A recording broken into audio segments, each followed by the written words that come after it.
6 requirements for the 482 visa.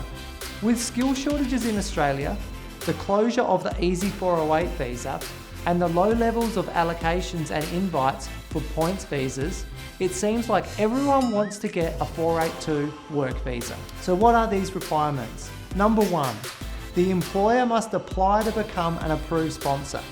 This includes being in a financial position to pay the wages, to have no adverse records, and to agree to a number of sponsor obligations. Number 2, to nominate a position on the relevant approved list. If the position is not on the approved list for a 482 visa program, then there may be a possibility under a labour agreement. Number 3, nomination requires advertising. Unless an exemption applies, the employer must do labour market testing to show that the position can't be filled by an Australian citizen or permanent resident. Number 4, costs to the employer. The employer must pay a salary at or above the TISMIT, which is currently $70,000 a year, and also must pay a salary that's equivalent to what an Australian citizen or permanent resident would get paid to do that position. The employer must also pay the costs associated with the first 2 stages, sponsorship, which is $420, and nomination fee, which is $330. There is also a Skilling Australia Fund fee to be paid for each year of the nomination. The SAF is $1,200 a year for businesses with a turnover of less than 10 million, or $1,800 per year for a business if the turnover is more than 10 million. Number 5, visa application requirements.